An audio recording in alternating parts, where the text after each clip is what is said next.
No, I don't like these things. I'm going to make a disclaimer, and then I'll tell you why I'm over here. And hopefully y'all will feel more comfortable with me. There was a time in my life that people didn't even want me to know where they lived. I got people from Syracuse, New York, and Chicago, Illinois, and Spotsylvania, and Baltimore, and Ruckersville, and Atlanta, and out in the middle of the Blue Ridge Parkway come here to support me from Savannah.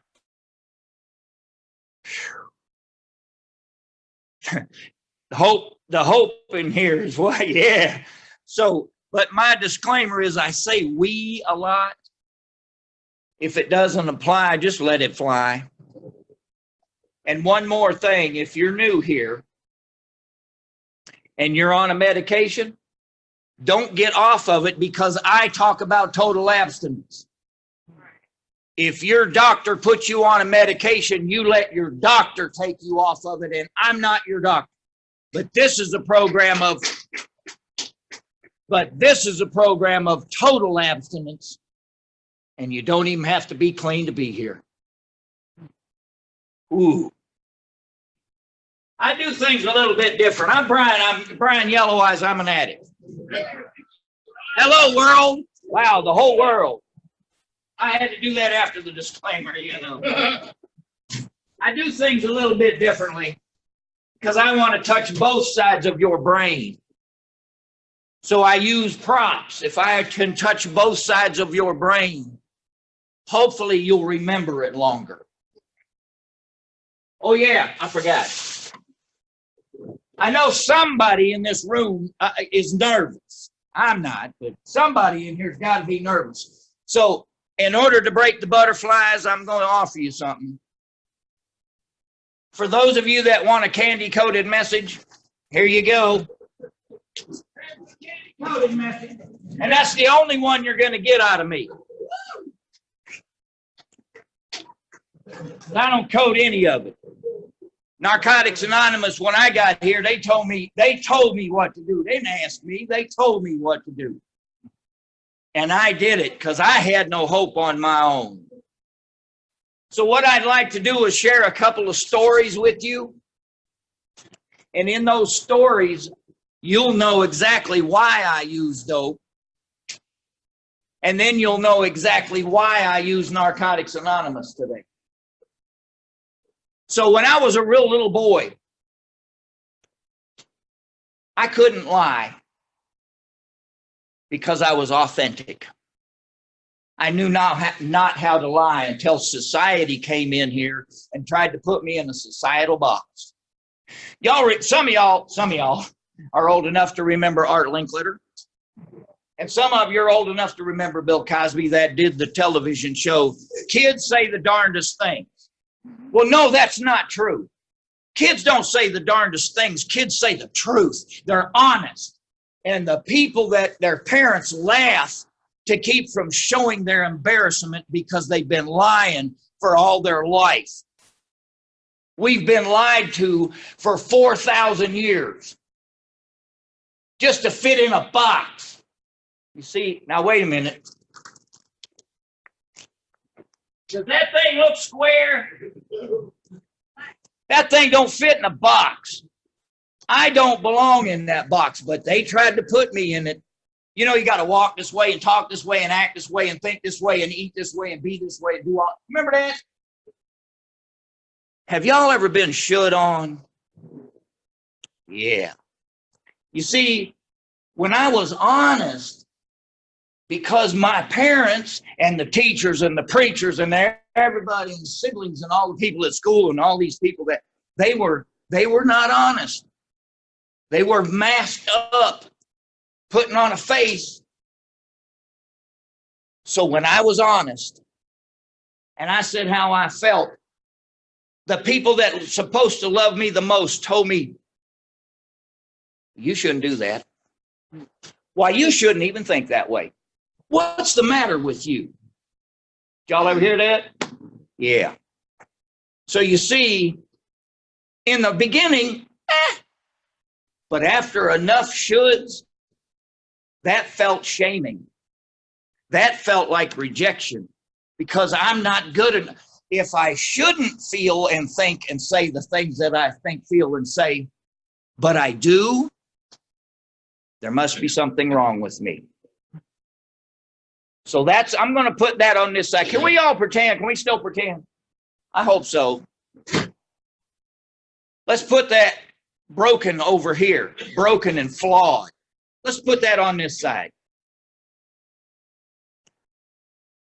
After a while, I didn't like getting rejected. I wanted to get the pats on the back. Oh, what a good little boy. Because I saw that happening across the street. So I did what I knew.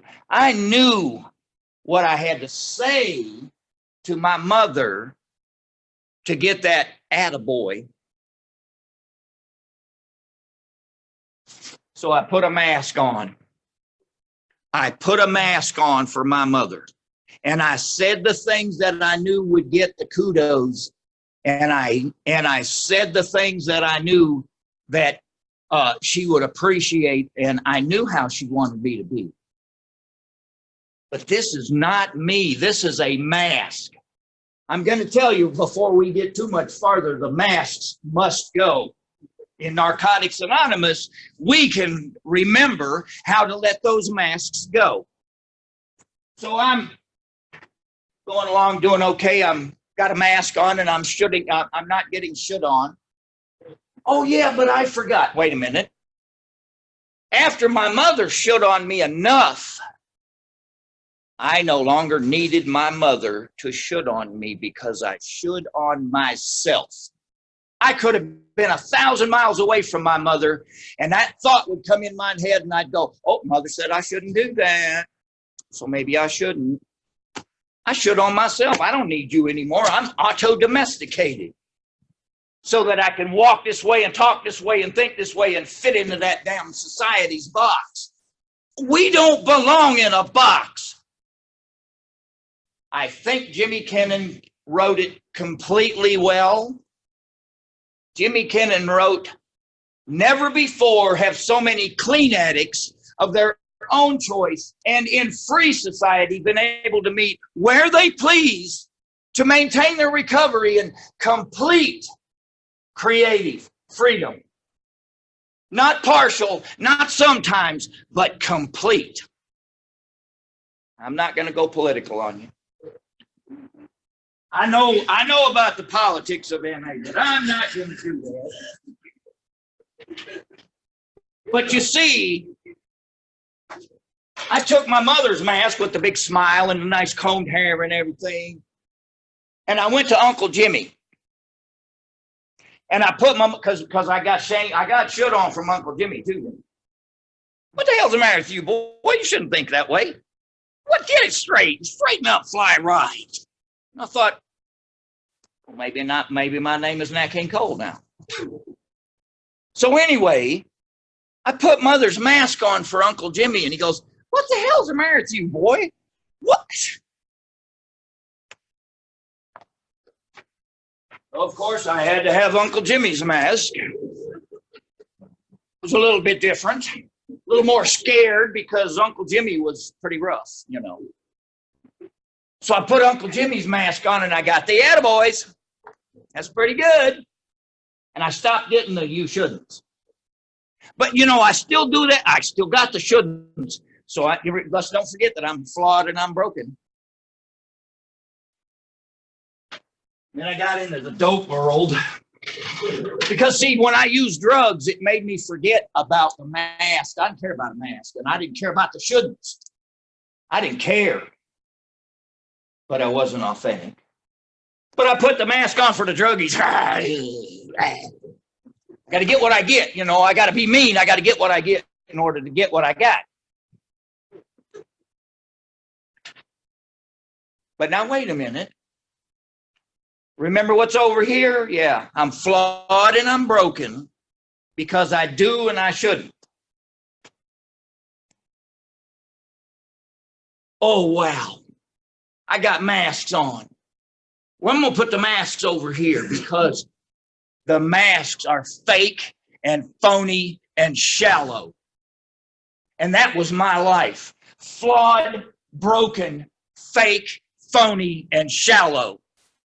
Now you know why I use drugs. Now you know. Let's make no mistake. And I was dying. I was spiritually dying. I never got all that sick. I never got sick once from the dope. I never OD'd. And more was my drug of choice. I do more. I don't care what it was. Give it to me. Somebody, here, I think this will get you high. Give that shit to me. Because I didn't like what I'd become. Fake, phony, shallow, and broken. And that is just not, that's so far from authentic. And you know what? I got to tell this because I thought about it the other day and told somebody, this is amazing. When we get to Narcotics Anonymous and we can learn how to speak well, correctly, and own it, instead of saying you. Somebody said you to me. I went, talk to that because this ain't listening. Yeah, it's an old school term. So I did that. Everybody said you to me, so I pointed my finger at all of you. After I got to Narcotics Anonymous for a while, I was sitting with my mother. I took the last year of my mother's life and I moved in with her, and I'd go home and mow the lawn on weekends, and I'd come home. And my mother got closer than ever before. We played cards together and we went to church. We did all the little things that mothers and sons are supposed to do all the time. And I finally got to do a living amends. But one day, because I'm free and I have complete creative freedom, and I knew I didn't need to do what I was thinking, but the way for me to dispel my thinking is to say it. Get it out in the open, and it's gone. When I stuff it inside of me, I'm stuffing. So I said something, and my mother says, oh, you shouldn't. What's the matter with you? For the first time in my life, I did not feel shame. I did not feel rejection. I owned it, and I said, Mother, when I hear that, I feel this way, and I don't appreciate it, and I would appreciate not hearing that again. I'm not going to do what I'm saying. I'm saying it so I won't do it. And because I owned it, my mother never said that. Never gave me another should in my life. Never. Now that's some stuff. Well, to me it is. So, oh yeah. Anyway, so now you know why I use drugs. Because I'm broken and fake and phony, got that start? Yeah. When I got to Narcotics Anonymous, I felt like this piece of paper. Burned. Got caught, got bottle marks on it. Oh yeah, the track marks are in there because I put them there. Because I used it. It's torn, it's burnt. How many times you get burned? Y'all ever been burnt? You ever burn yourself with your own dishonesty, with your own self-hatred, and burn myself to the cross, to the stake? So I got to Narcotics Anonymous and I felt just like this piece of paper. Useless, worthless. What can you do with it? There's hope. There is hope. Because I came to Narcotics Anonymous and I was all wrinkled up and broken. And I didn't even feel like I was worth throwing away. That would take too much energy for someone to do to me. I came to Narcotics Anonymous. Let me share that next story with you. It's a little girl. She's at the kitchen table, crayons strewn everywhere. Even the broken ones are out. Strewn everywhere. She's intently drawing. She's really going at it. And drawing outside the lines because they're not her lines, they're somebody else's. So she's going outside the lines a little bit. Mother comes in. Oh, what are you drawing, honey? Oh, I'm drawing a picture of God, Mommy. Oh, well, that's very sweet. But you know, nobody really knows what God looks like. Well, chirped the little girl, if you'll just let me finish. And who's to say that that little girl didn't know exactly how to draw God? Watch this.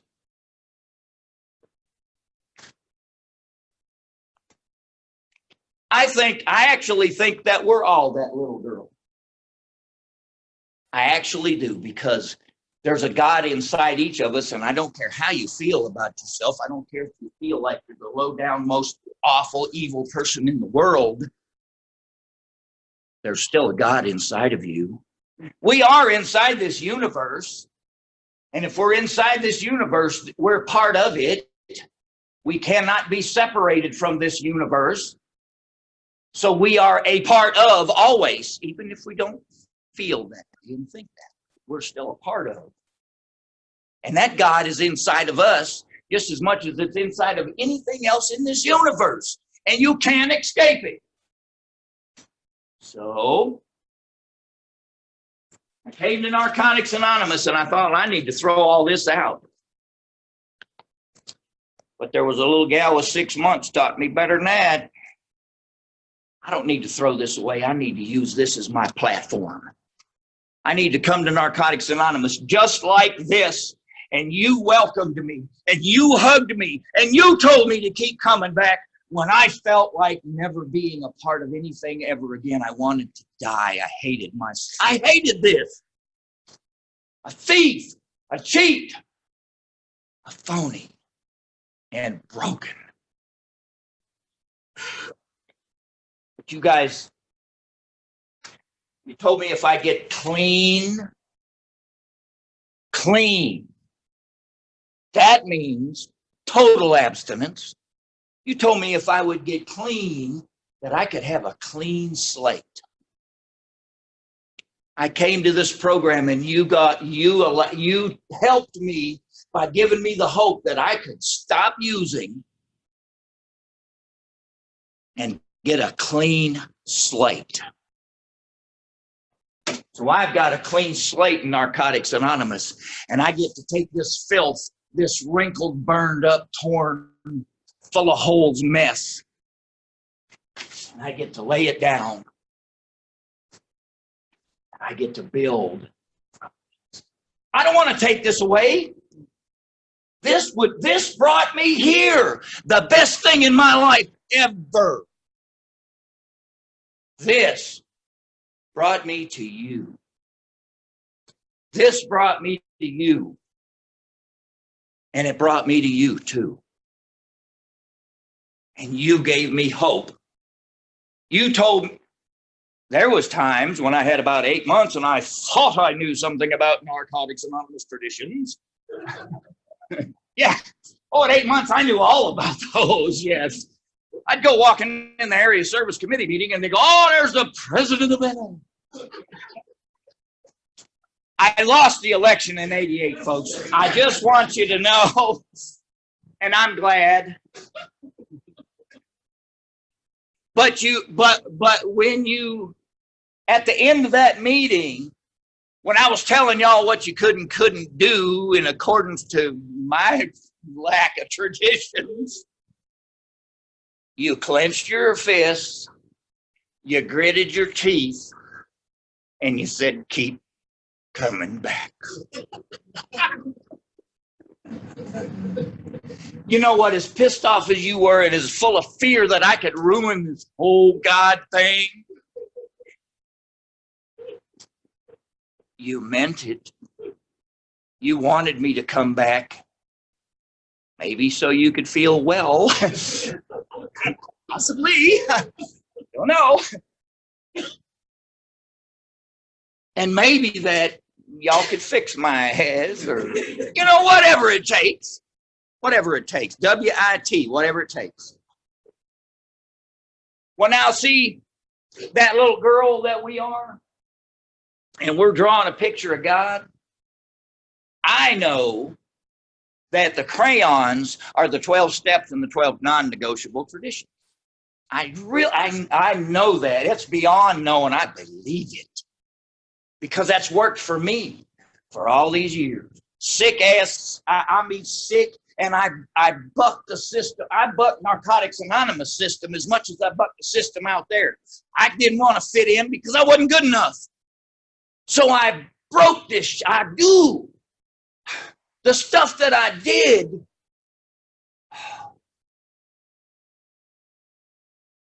but you see, since I want the best God to come out of me that I can. I want to finally grow up.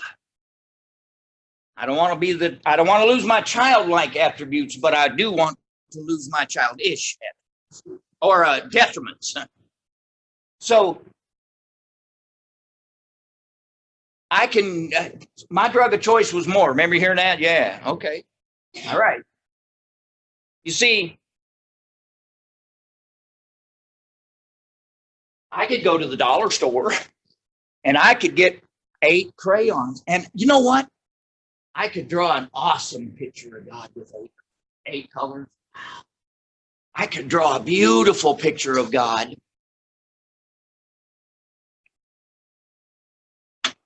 I might go to the bigger store. You know, I might go to an uppity department store. And I could get 24 crayons, one for each step and one for each tradition. Think about the beautiful picture of God that I could draw and bring that out of me by working these steps and these traditions and then live them.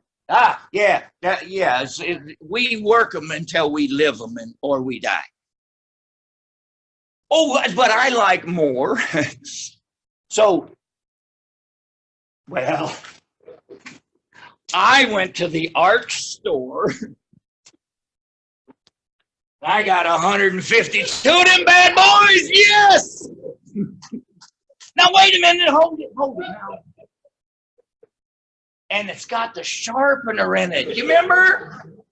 Yeah, it's been a long time, ain't it? But there's a sharpener in this one. Because you see, let me tell you why the sharpener's here in the steps and the traditions. Maybe there's something that's really at me. It's just right up in there. And it's just like, I can't get the crux of it. And it's like, I can sharpen this stuff I can get it real down. And then I can get right up in that little corner that I need to touch God to. Now, let me give you something else. Now, I'm going to use about 5 different chapters in the basic text on this one. So, and I'm not going to enable you. If you want to know where it is in the basic text, read the thing. If you don't find it, read it again. Oh, what does it say? It's a yellow reader usually. And the word is really important because it has 4 syllables and it's in there twice. It's in the second sentence and the last sentence. Regularly.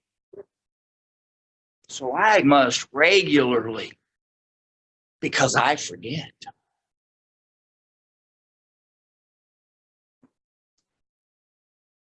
I forgot that part, so I'm going to go to something else, and it'll come back to me, or it won't.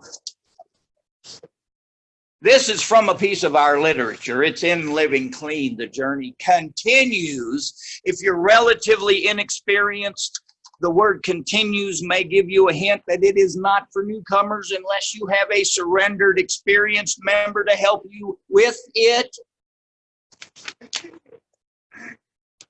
This is about integrity, folks. I didn't have any for decades. We learn that our spirit is not apart from us. It is us. We gain an awareness of the exact nature of what is right about us. Our fractured personalities come back together in an integrated whole. Integrity is the state of being fully integrated. Our actions, our thinking, our feelings, our ideals, and our values all match up. It takes a long time for a lot of us to get here. And longer still for us to feel like it's real. But more and more, we're able to bring our behavior in alignment with our values and beliefs rather than our feelings and reactions. That's integrity. I can say today I've got a little bit. Because I've been working on the inside, some of my outsides have gotten into alignment with that. You know, I started a business because I hate everybody equally and I didn't want to work for somebody else. So I started my own painting business. 97% caffeine free. Y'all remember Andy Griffith. 97% of my work is repeat customers. And it's because of my attitude that Narcotics Anonymous principles helped me to find, and the fellowship. With all the integrity that I saw you have, and I went, damn, I want some of that. I'm an asshole. Well, let me give you a little bit about. I'm a nice guy. I really am.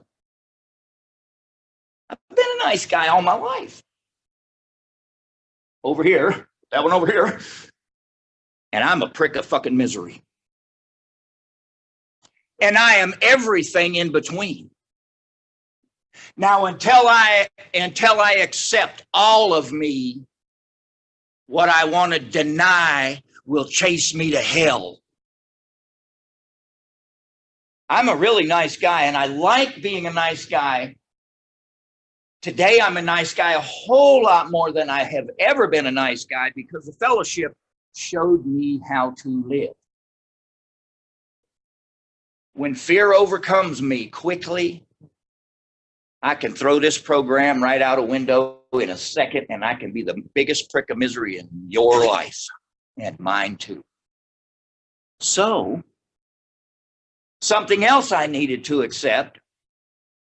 Step 6 tells us that we were entirely ready, we were willing. So I needed to get willing to have these defects removed. And then at step 7, it said that maybe with the willingness, I'll find a little bit of humility. And in that humility, I can ask something outside of me that I am attracted to help me find what I'm attracted to so I don't have to be the shortcoming prick of misery, well, at least as much. But I hate to disappoint y'all folks. Just because it says that we're willing and we found a little bit of humility does not mean that they're gone. You see, if I think that they're gone and I haven't done them for a couple of years and then one day, wham! I could mire myself in shame. Let me give y'all a little figure here. Shame ain't no damn different than doing dope. It's a cloud between me and my conscious contact. And when I wallow in the shame, I'm going to continue my activities. I have to dispel it.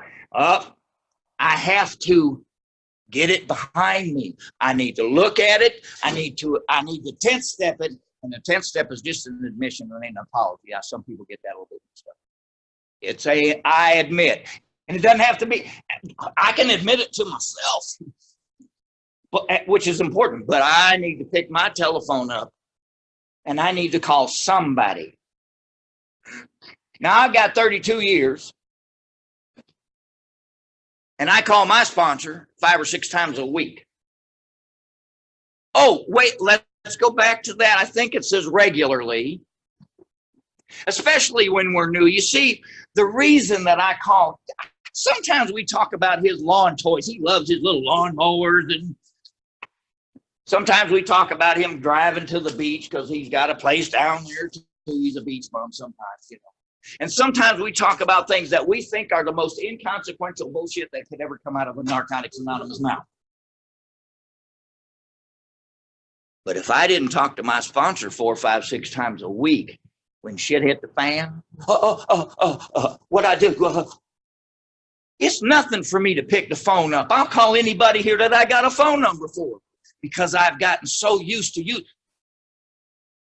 Oh, it's turned off, folks. It won't ring. Now, this is my stuff. This is the most important tool that we have in Narcotics Anonymous, bar none. Yes, it's more important than this. Why?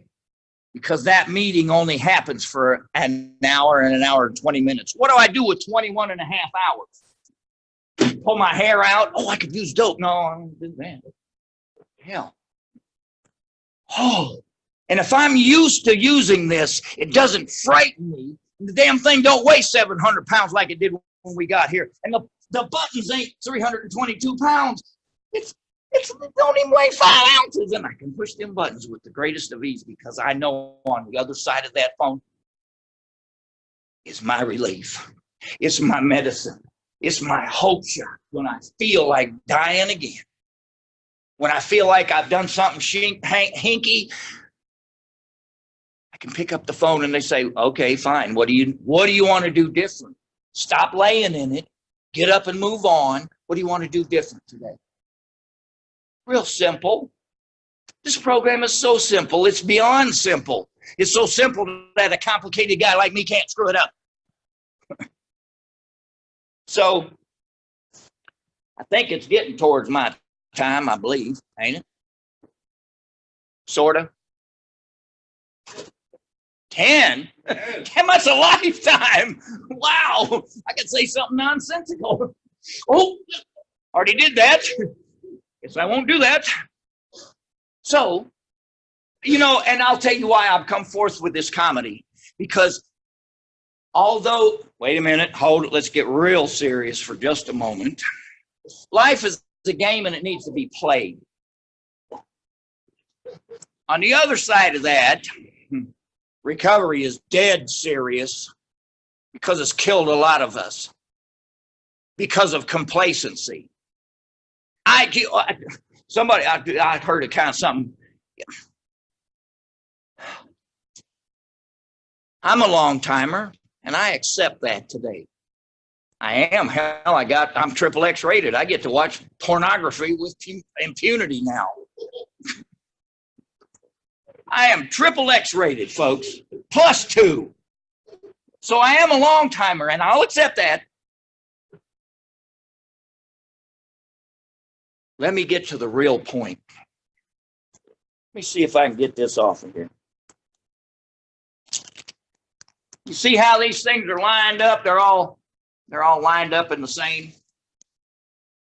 Well, there's one of them that's not on that line. There's one of them that's white. And it says, well, just for today, welcome. Because I'm a newcomer.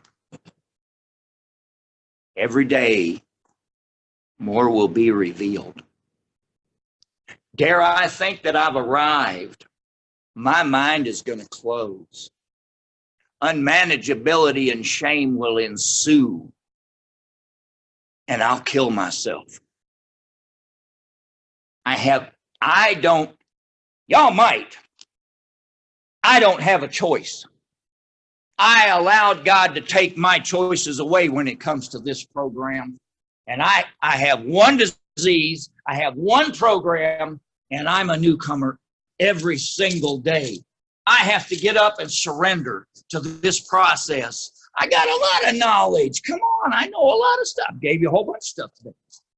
Hope somebody can use what I gave you. But this is probably as important as a telephone. Fresh. Out of the mouths of babes. If I'm not willing to pick that, I've heard it all day today. If I'm not willing to pick that phone up and work with that newcomer, even if I don't know him and I don't like, it doesn't matter. I need to pick the phone up. And if I miss the call, I need to return the phone call in a timely fashion. Because you never know on the other end. Might save my life. It's a selfish program, and if I don't come and get it, it ain't osmosis that made me like I am today. It was some work and being an asshole every now and then. But you see, these steps and these traditions, the beautiful God, the one that I want more of in my life, to come out to you. The more I work this program and the more I live this program, the more God that comes out of me. And the more God that comes out of me, the more God I'm going to see in you. Because people are apt to show you what you already know. And if I show you that you are a child of God, no matter how you feel, no matter how you're dressed, no matter where you go in this world, if I show you how beautiful and how lovely, and y'all hear that? Wait a minute. Yeah, there it is, right there. Our fractured personality. No, that ain't the one. We gain awareness of the exact nature of what is right about us. People, let me tell you something about that one. The steps are full of pulling out defects. There's like one damn paragraph in the basic text that talks about assets. It works high and wide a little bit more. But if I don't pull the love and the hope out of you by example, I'll mire myself in that shame of my past life, and I won't get anywhere. There ain't nothing all that bad. It's in the basic text. Read it and find out for yourself. We ain't so damn bad after all. We might get here and feel that way, but feelings are not facts. They're real, but they're not facts. We are children of God, each and every single one of us in this room and all the other people in this world. And if some sick, suffering addict walks through that door, I need to give them the hope that they ain't all bad. I need to do what I need to stop doing. I know I don't do it no more. I did all that stupid shit when I had, and when I was president. Yeah. Yeah. I would stand over in the corner with that other one. Oh, that guy's loaded. And he's on, and he's over there and taking, the stupid shit that we do. I don't know how many people have walked out of here. It was their own choice. But I have an affect on people's choices sometimes. But the way I act, my body language, and my judgments. I have no room in my life for a judgment today, and I don't care what you're wearing. I don't care if you play the guitar like me or you don't. It's none of my business. What my business is if you ask me for love, I need to bring the Narcotics Anonymous out and into your life so that you can find the hope, so that you won't feel like you're useless and worthless. There ain't but one way to do that, and that's to not be judging anybody. Not anybody. I mean, yeah, it's hard to do. When my judgment is in there, I need to not change my facial expression. I need to not use body language to let you know. And they need to not open my mouth to let you know. My judgment ain't none of your damn business. None. Oh, we've heard that all our lives, ain't we? Oh, what they say ain't none of our business. How much stuff did y'all take personally? I took stuff personally almost all the time. Narcotics Anonymous has given me some principles. Thank you. My Narcotics Anonymous has given me some principles so that I don't do that no more. I can't afford it in my life. It will cloud me with sickness. Oh, there's that other thing. Last thing. I got 5 minutes. Check it out. I really believe that our spirit is light. It's a real bright. I mean, you know, our spirits look bright. And just like, now watch this. Here's that 6 parts of the basic text that I'm going to give to you. So if we're all light, and then I have no room for reservations in my life today. You see, it says there in the steps, until we release all of our reservations. And the $64,000 question came about 12 years ago. And she says, well, what if I don't know what my reservations are? And I went, oh, I got the answer. It's in the basic text. If we have totally surrendered to this process, no one has ever failed to find recovery. So a reservation, and now this is all mine because it ain't in the dictionary of them smart asses in the 1400s that made Webster's and all that shit. This is mine. A reservation is anything that I place in front of my happiness. Case in point, I got a dog when it was that big. It fit right there.